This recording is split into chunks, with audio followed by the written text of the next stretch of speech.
আসসালামু আলাইকুম ওয়া রাহমাতুল্লাহি ওয়া বারাকাতুহু।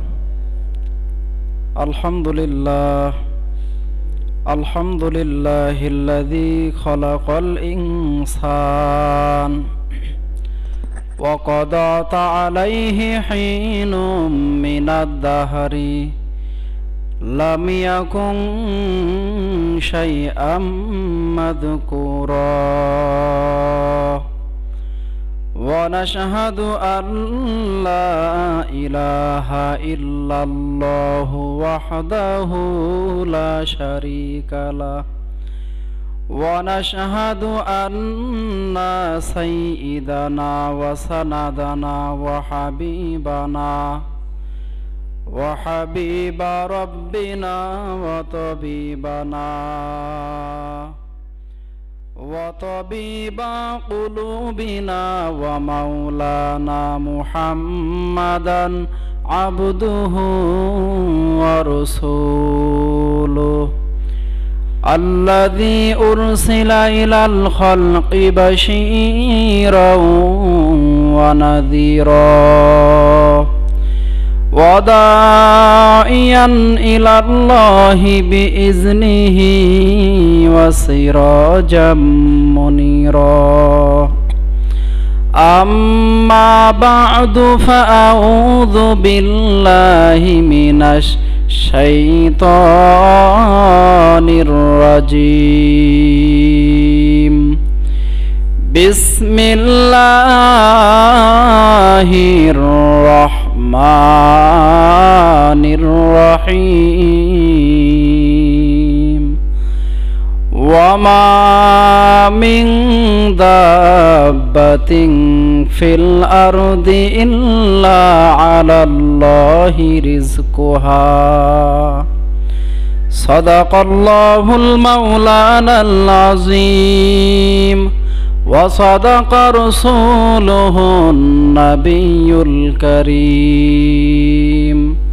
সকরে আমরা দরুদ শরীফ পড়ি। আল্লাহুম্মা সাল্লি আলা মুহাম্মাদিন ওয়া আলা আলি মুহাম্মাদ কামা সাল্লাইতা আলা ইব্রাহিম ওয়া আলা আলি ইব্রাহিম ইন্নাকা হামিদুম মাজিদ।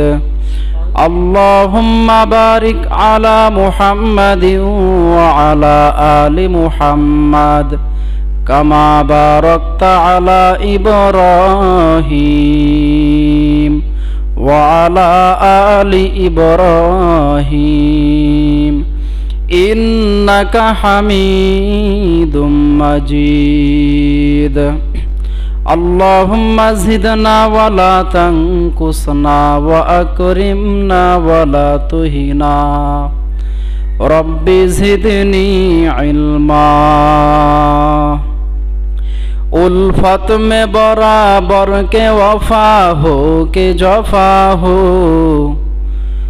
उल्फत में बराबर के वफा हो के जफा हो, हर चीज में लज्जत है अगर दिल में मजा हो, हर चीज में लज्जत है अगर दिल में मजा हो।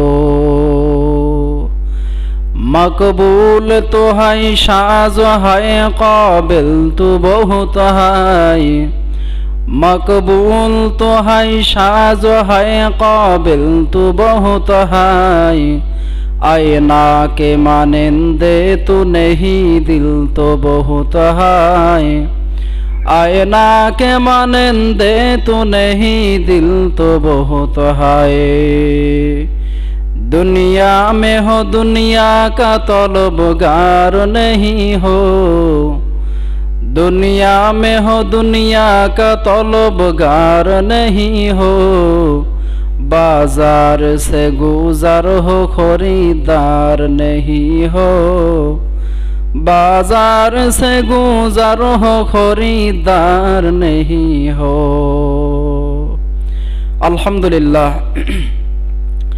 আল্লাহ তাবারক ওয়া তাআলার দরবারে লাখো কোটি শুকরিয়া যে আল্লাহ পাক রব্বুল আলামিন আপনাকে আমাকে শারীরিক সুস্থতা দিয়ে জুমার দিন হাজির হয়ে কিছু কথা বলার, কিছু কথা শ্রবণ করার মতো তৌফিক দান করেছেন, ওই আল্লাহ তাআলার দরবারে শুকরিয়াতান কালিমাতু শুকর উচ্চ কণ্ঠে আমরা বলি আলহামদুলিল্লাহ। লক্ষ কোটি দরুদ ও সালাম বর্ষিত হোক বিশ্ব মানবতার কান্ডারি সাইয়্যিদুল মুরসালিন রহমাতুল্লিল আলামিন শাফিউল মুজলিমিন খাতামুন নবিয়্যিন মুহাম্মাদুর রাসূলুল্লাহ সকল বিলি সাল্লাল্লাহু আলাইহি ওয়াসাল্লাম। সম্মানিত মুসল্লিন একরাম, আমি যে আয়াতে কারিমা আপনাদের সামনে পাঠ করেছি, এই আয়াতের অনুকূলে কিছু কথা বলার চেষ্টা করব।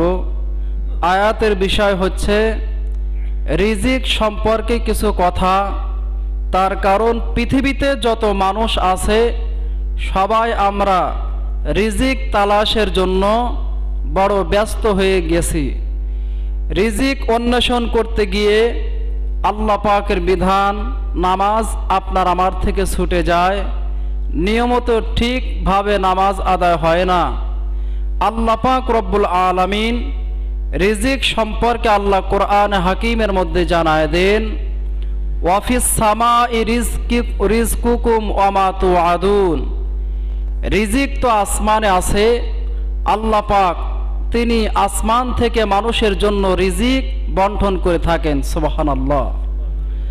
আল্লাহ পাক রব্বুল আলামিন পয়গম্বরগণকে জানায় দেন, পয়গম্বর আপনি জানায় দেন, আর রিজকু মাকসুমুন, রিজিক যেটা বান্দার থাকবে এই রিজিক হলো নির্ধারিত বান্দার জন্য।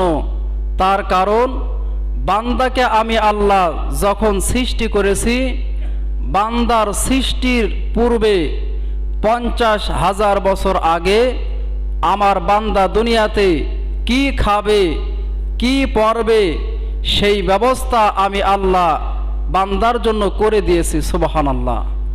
তাহলে আমরা বুঝতে পারলাম রিজিকের মালিক দুনিয়াতে কেউ নাই। চাকরি আমাকে খাওয়াইতে পারে না, বরং রিজিকের মালিক হলো আল্লাহ। আপনার আমার এক লুকমা খানা বাকি থাকার পর আল্লাহ যে মৃত্যু ঘটাবেন বিষয় এমন না, বরং আপনার আমার জন্য যেই রিজিকটা আল্লাহ বরাদ্দ করে দিয়েছেন ওই রিজিক খাওয়ার পরেই আল্লাহ পাক আপনাকে আমাকে দুনিয়া থেকে উঠায়া নিয়ে যাবেন, কবরস্থ করবেন। তাহলে আমরা এখান থেকে বুঝতে পারলাম রিজিক আল্লাহ আমার আপনার বানানোর আগে থেকেই রেডি করে দিয়েছেন। তার কারণ আল্লাহ পাক বলেন, মা খলাকতুল জিন্না ওয়াল ইনসা ইল্লা লিয়াবুদুন। বান্দা আমি আল্লাহর ইবাদত করবে, আর বান্দার দুনিয়াতে যা দরকার আমি আল্লাহ ব্যবস্থা করব। সুবহানাল্লাহ। তাহলে আমরা আল্লাহর ইবাদত যদি করি, আল্লাহর স্মরণ যদি আমরা করি, ওই আল্লাহ যেই আল্লাহ আমাকে বানিয়েছেন আপনাকে বানিয়েছেন ওই আল্লাহ রিজিকের ফায়সালা করবেন। তার কারণ হলো আল্লাহ পাক রিজিকের মালিক। আল্লাহ পাক রব্বুল আলামিন বলেন, পৃথিবীতে আমি আল্লাহ কাউকে বেশি রিজিক দান করি, আবার কাউকে অল্প রিজিক আমি আল্লাহ দান করেছি। সব কিছু পরীক্ষার জন্য। আল্লাহ পাক রব্বুল আলামিন বলেন, ওয়ামা মিন দাব্বাতিন ফিল আরদি ইল্লা আলাল্লাহি রিজকুহা। এই পৃথিবীতে যত দাব্বা আছে, চতুষ্পদ জন্তু আছে, প্রত্যেকে রিজিকের দায়ভার একমাত্র আমি আল্লাহর হাতে নিয়েছি।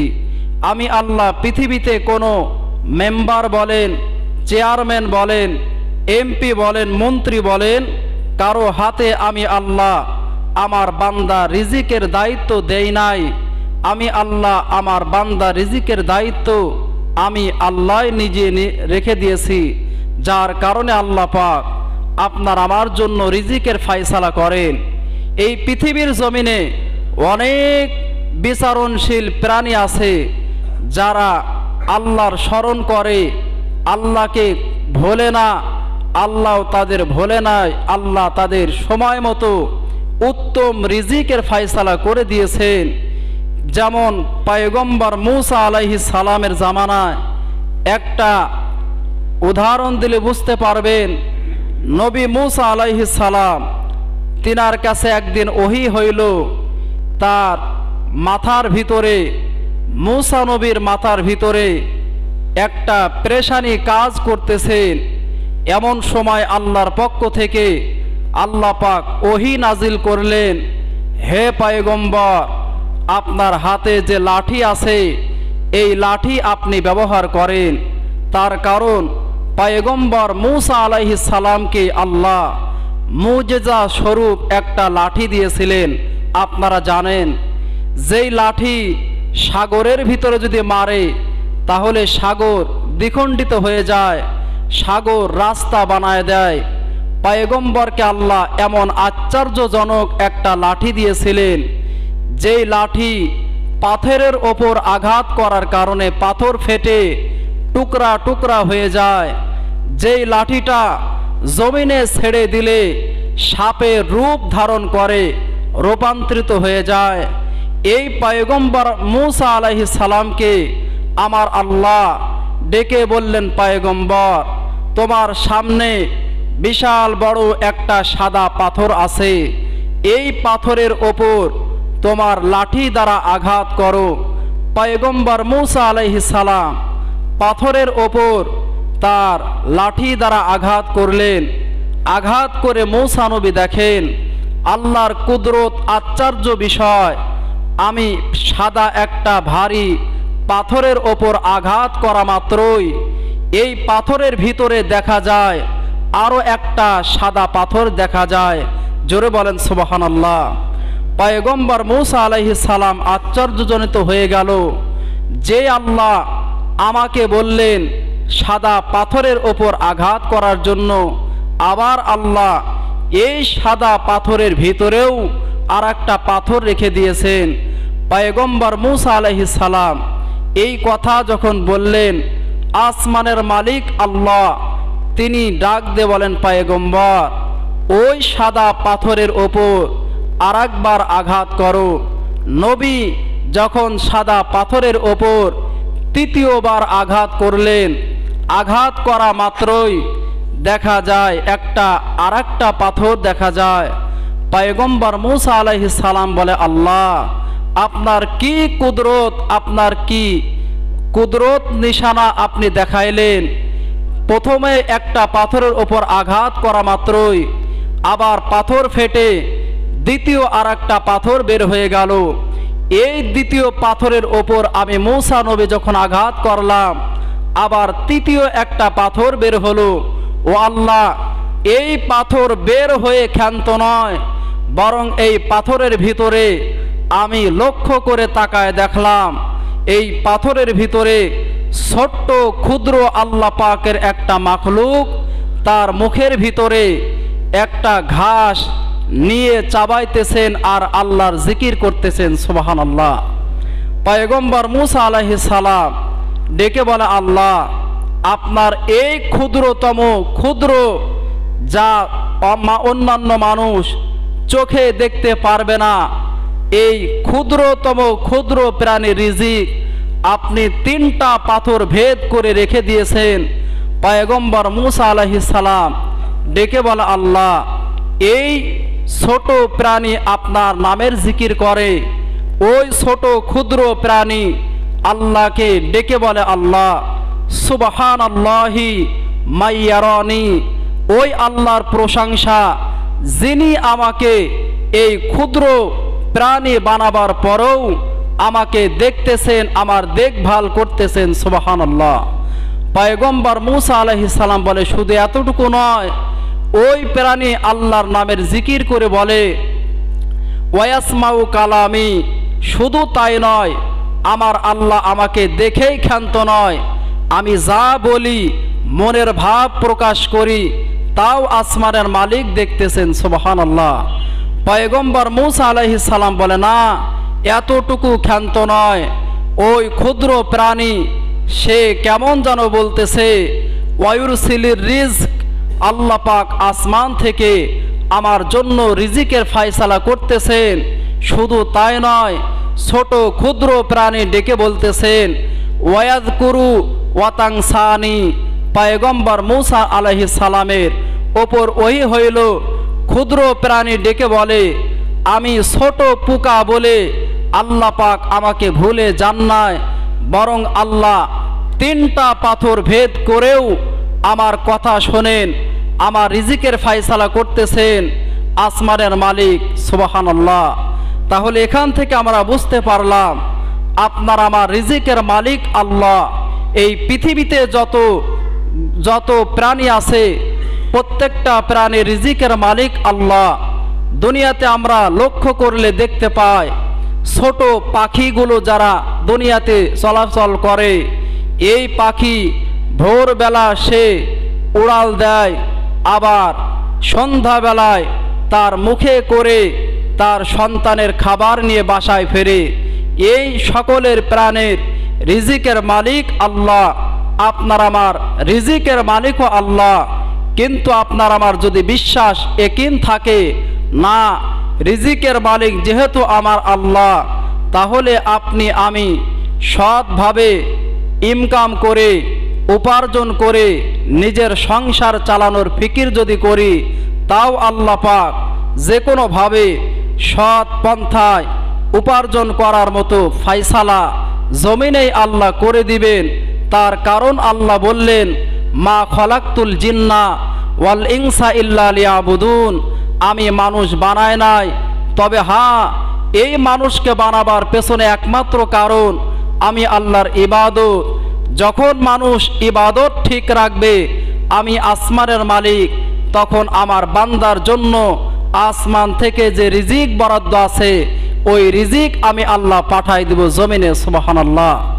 মুসলমান ইমানদার, তৎকালীন জামানার ভেতরে একটা ঘটনা ঘটেছিল। আল্লামা ইমাম কুরতুবী রহমাতুল্লাহ আলাইহি তিনি বর্ণনা করেন, আবু মুসা আশআরী রাদিয়াল্লাহু তাআলা আনহু তিনারা দিনের দাওয়াত নিয়ে যাইতেছেন অথবা যুদ্ধের ময়দানে যাবেন। যাইতে যাইতে গন্তব্যস্থলে পৌঁছানোর আগ মুহূর্তে পথিমধ্যে দেখা যায় যেই খাবার বাসার থেকে তারা নিয়েছিল নিজেদের জন্য, ওই খাবার শেষ করে ফেলেছে। এমন সময় আল্লাহর বান্দারা ডেকে বলেন আমাদের যে খানা আমাদের নিকটে ছিল এই খাবারগুলি শেষ হয়ে গিয়েছে। দলের লিডার তখন ডাক দিয়ে বলতেছেন, যাও যাও, একজন আল্লাহর বান্দাকে পাঠানো হলো নবীজির দরবারে যাও।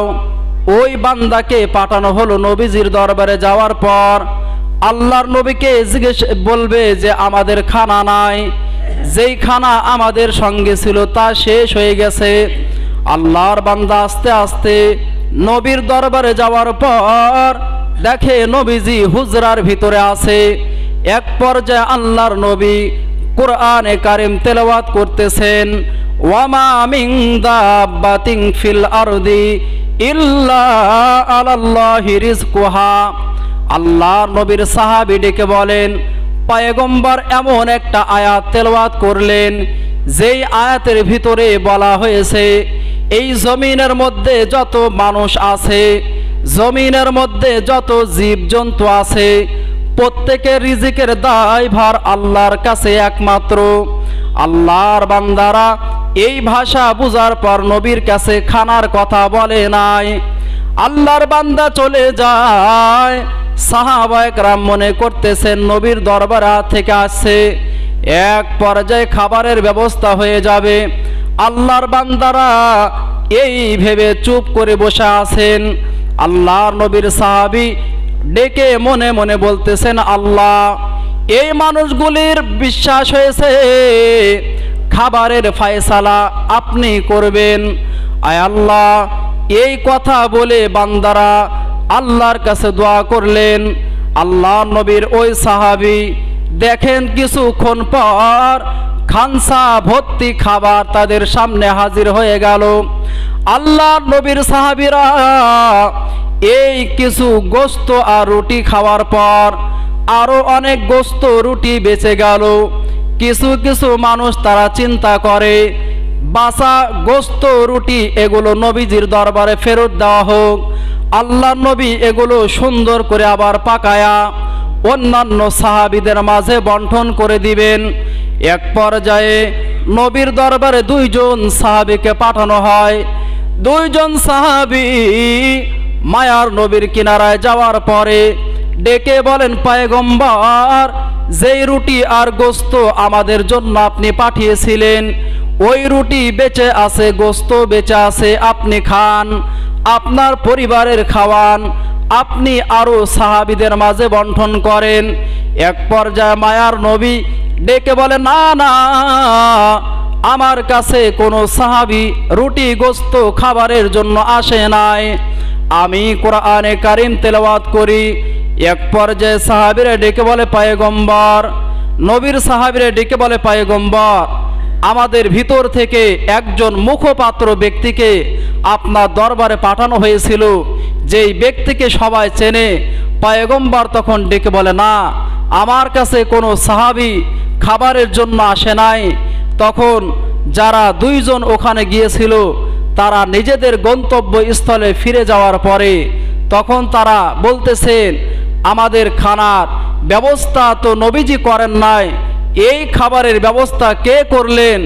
এই কথা বলার পরে আল্লাহর নবীর ওই সাহাবী যাকে সাহাবীরা পাঠিয়েছিলেন ওই সাহাবী ডেকে বলে, আমি নবীর দরবারে যাইতেছিলাম, নবীর ঘরের কিনারায় যাওয়ার পরে কোরআনে হাকিমের মধ্যে একটা আয়াত আছে, যেই আয়াত নবীজি তেলাওয়াত করলেন, ওয়ামা মিন দাব্বাতিন ফিল আরদি ইল্লা আলাল্লাহি রিজকুহা, জমিনের মধ্যে যত দাব্বা আছে, চতুষ্পদ জন্তু আছে, সমস্ত জন্তু, মানুষ, ইনসান, জানোয়ার, প্রত্যেকের রিজিকের ব্যবস্থা দায়ভার আল্লাহ নিজের হাতে নিয়েছেন।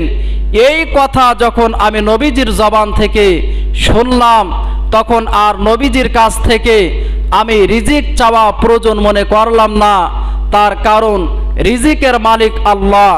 এই বিশ্বাস অন্তরে নিয়ে আমি চলে আসলাম, আল্লাহ পাক এই রিজিক আসমান থেকে ফেরেশতার মাধ্যমে আমাদের জন্য পাঠিয়ে দিয়েছেন, সুবহানাল্লাহ। তাহলে এখান থেকে বুঝতে পারলাম সাহাবায়ে-কেরাম কোনো সময় যখন তারা রিজিকের অভাবে পড়তেন একমাত্র ভরসা করতেন আল্লাহর কাছে, অন্য কোনো মানুষের কাছে ভরসা করতেন না, কোনো সুদী কারবারি তারা ভরসা করতেন না। কিন্তু বর্তমান সমাজে আজ আমাদের অবস্থা কি হয়ে গেছে?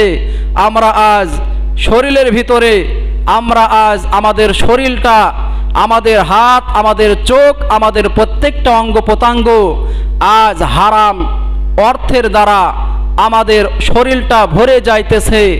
নবীজি সাল্লাল্লাহু আলাইহি ওয়াসাল্লাম সতর্ক করে হাদিসের মধ্যে জানায় দেন, দেখো এমন ব্যক্তির শরীর জাহান্নামে যাবে, অর্থাৎ যারা দুনিয়াতে হারাম ভক্ষণ করে, হারাম ভক্ষণকারীর শরীর কখনো বেহেশতে প্রবেশ করবে না।